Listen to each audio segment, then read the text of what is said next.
Hello everybody, welcome back to Witchfix. Today we're looking at a novel starring a male magical protagonist because I feel like we're very female heavy at the moment, so we're scooting over to the other side. This one is also a gay erotica story, much like the Charm of Magpie series, which I reviewed a while back, but this one is by a different author, Jordan Hawke, and to be honest, I keep reading books in this sort of genre, not because I like reading erotica about magical men, because frankly I like erotica either way, no matter who's in it, but because I find that the books written in this particular genre with male protagonists are a lot more nuanced and varied in terms of their protagonists than the other books, which tend to be written by guys. Your Dresden Files, your City of London, Rivers of London. I looked at it a while ago by Ben Aronovich.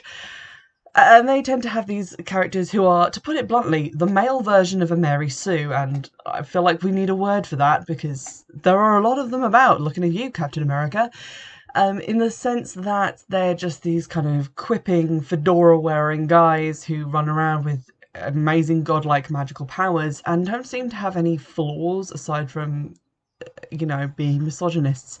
I'm not saying that all men are bad writers or that all bad books are written by men, because this book that I quite enjoyed is also written by a man, but what I am saying is that that former class of books that I tend not to enjoy do tend to be written by and written, I guess, for a specific kind of genre of men, so I tend not to enjoy them very much. It's kind of refreshing to read books in this particular genre with male protagonists who tend to have a more in-depth emotional life, which I quite enjoy. Now, I read a lot of books in the gay erotica genre anyway, but I found with this one and with the Charm of Magpie series that, in fairness, the plot was so interesting that the erotica stuff kind of got in the way.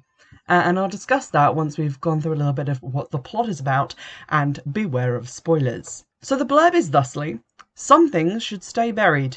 Repressed scholar Percival Endicott Wyborn has two skills: reading dead languages and hiding in his office at the Ladysmith Museum. After the tragic death of the friend he secretly loved, he's ruthlessly suppressed any desire for another man.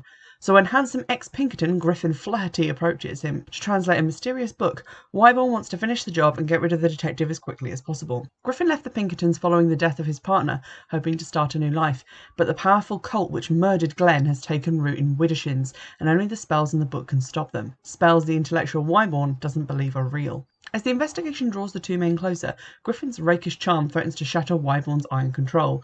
When the cult resurrects an evil sorcerer who commands terrifying monsters, can Wyborn overcome his fear and learn to trust? Will Griffin let go of his past and risk falling in love, or will Griffin's secrets cost Wyborn both his heart and his life? So there's quite a lot going on in this plot, to be honest. There's obviously the resurrection storyline, which gets touched on. I guess most of the blurb is about the romance elements. But to start from the top, the book is set in sort of Victorian era America. I'm guessing in the New England type area, in a fictional town called Widdershins, which is what drew me to the book in the first place. Obviously, it's also the title, Widdershins being a sort of pagan word, and that grabbed my interest. Now, the core mystery in the story is that Griffin, the ex-Pinkerton, is now a private detective trying to solve a murder case which is being ignored and partially covered up by the police. The victim in which mailed this magical encoded book to his father for safekeeping before he was killed, and he turns to Wyborn, the other male protagonist, to translate it because he's a master of dead languages, etc. Now, normally these books are written in dual perspective, and you get chapters from each guy's point of view, which is, I think, what happened in Charm of Magpies. It's sort of generally the pattern for these M/M novels. This one takes place entirely in Wyborn's perspective, so you never really get Griffin's perspective. There are 11 other books in the series, so I don't know if that changes, but for this we are just in Wyborn's head, which on the one hand does keep things nice and simple, and we don't have to deal with switching back and forth between them, but also I felt like we didn't get to know Griffin that well.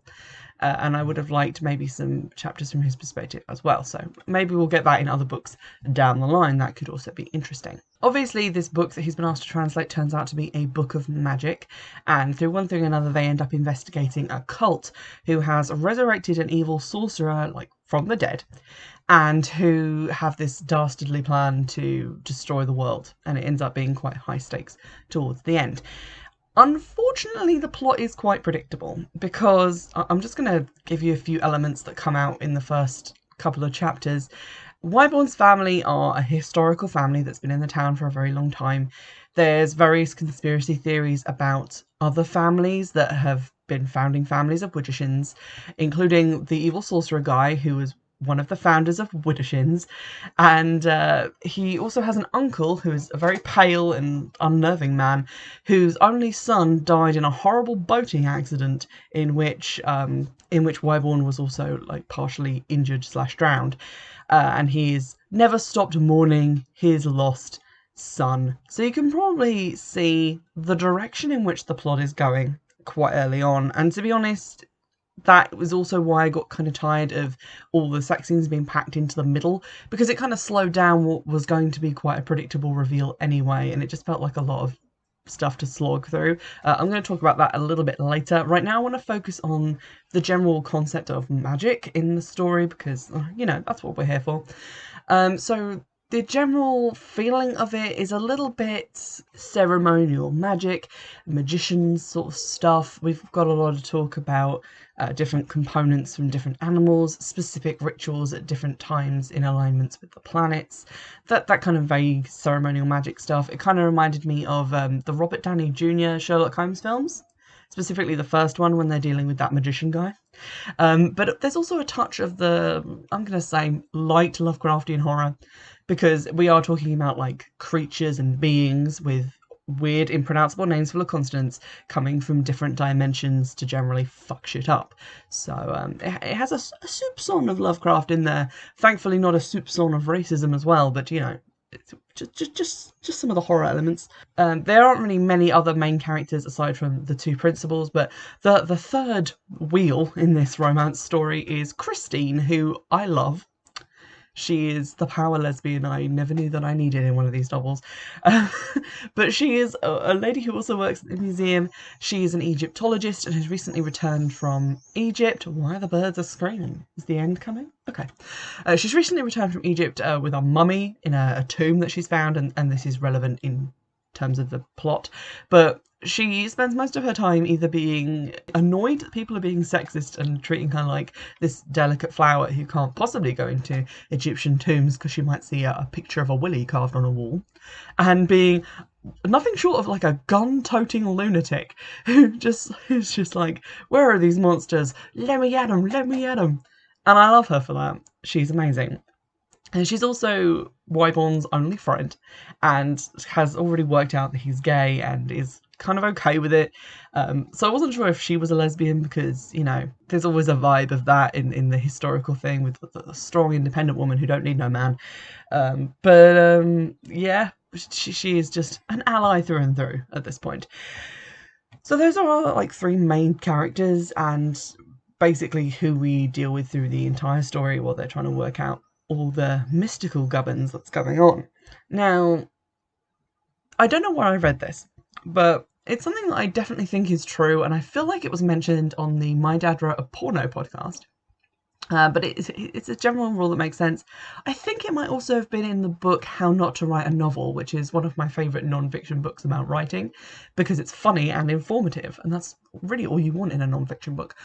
But basically, if you're writing sex scenes and things like that into your plot, they should advance the plot. And that's not to say that, you know, someone has to be like bent over a laptop hacking into the Pentagon. Like, plot stuff doesn't have to happen during. But it should tell us something about the characters. It should change their relationship. It should establish things about their characters and how they interact with each other.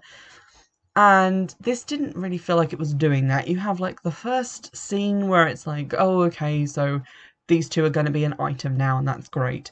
And that kind of ups the stakes for their emotional attachment to each other as the scenes in the novel become more perilous. But from that point, it does feel like they're working through some sort of cheat sheet, because I feel like every erotic novel that I've read that hasn't been wildly original, has been slightly formulaic, runs like this, is that there's like the initial encounter, the time that they have sex, the time they have sex in a slightly more adventurous position, and it just kind of goes on. And I feel like, one, they blew their load way too early with 11 more books to go, and that pun was fully intentional. And two, having all these scenes, they didn't really add anything to their relationship. The relationship changes based on conversations that they have later, which are actually more interesting. And I found myself kind of skipping over a lot of the sex scenes because I felt like there wasn't really a lot of importance to them. There wasn't any advancement of the plot, changes to their relationship. It was just in there for the sake of, you know, this novel needs to fit into that romance erotica category, which is a shame because I feel like it definitely could stand apart from that and maybe include those elements without having like literally 5 sex scenes in the space of like 9 chapters. It just felt like a little bit much. So that kind of turned me off a little bit, ironically, because I was at that point invested in the story. I wanted more scenes with these monsters. I wanted to get into the ceremonial magic of it more. And it felt like time was being given to this other stuff, which, you know, every book has. Whereas this other stuff was more original and interesting. Now, normally in, so for example, like The Charm of Magpies, which is the only other series I can really compare this to in my head, your 2 main characters have their own unique sets of skills. So in The Charm of Magpies, you've got the Lord, who has his wealth and influence, and also his shady contacts and business dealings, as well as his knowledge of Chinese folk magic and practices like that, so kind of expanding on what we know of the universe of magic. And then you've got the other guy who is working for like the Ministry of Magic, but not that, and he has the magic powers and the knowledge of actual magic-y history stuff. So they have their own different sets of skills and they work in concert with each other to solve crime. In this, there wasn't really so much of that. Where it starts out is you've got Griffin, who's like the ex-Pinkerton. He's the guy who has a gun and who is more actiony, and he does use disguises and investigate stuff throughout the novel. And then on the other side, you've got Wyborn, who has the theoretical language translation skills and knowledge of history to sort of bolster up that research. But then he does also develop magical powers because he translates the mystery book, which is called the Arcanorum, and I'm assuming the Necronomicon was taken. But he translates it and learns one spell, which is the true name of fire, which enables him to make fire happen on flammable things, which is quite an interesting spell, and he does use it a variety of times throughout the novel once he develops it, usually in like fight scenes, and also just to prove that magic is real to people. I'm hoping that in the future books he maybe translates more of the Arcanorum and develops more spells, because I feel like then he'll be bringing some really different stuff to the table, because as it stands, him and Griffin kind of end up doing a lot of the same things. A lot of the fight scenes involve both of them. A lot of the research both of them do. And it just kind of feels like they are, to a lot of extents, the same kind of character, as opposed to each of them having their own like function. But maybe that's just because this one was just introducing them and they haven't really diversified fully into their own practices.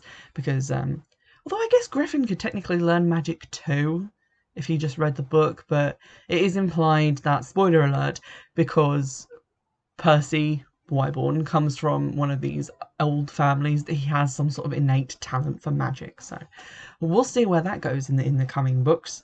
What I did find interesting about Wyborn's character is that he has this struggle, because for most of his life he has been kind of bullied and pushed around by his father and older brother, and then also his colleagues at the museum, basically these kind of alpha male types.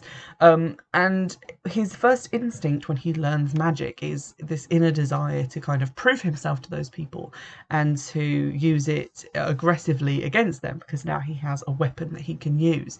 And he struggles with that and really sees in that need and desire to punish people with the new power that he has a connection to this sorcerer guy who's also very evil and has long fingernails, which is creepy. And I kind of like that as character development. It showed that he was aware of the knife edge that he was on, and I think that's an interesting thing to introduce to his character.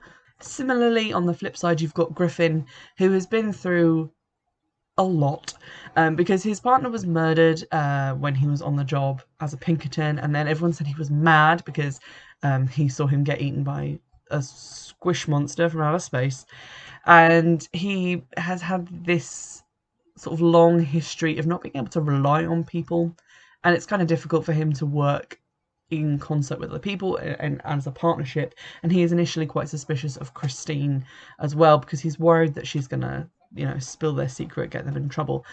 So that's kind of an interesting character development for him. I kind of hope that he gets a little bit more later on. We get to find out a little bit more about his life before. As I said, it would help if we got some novels or sections from his perspective.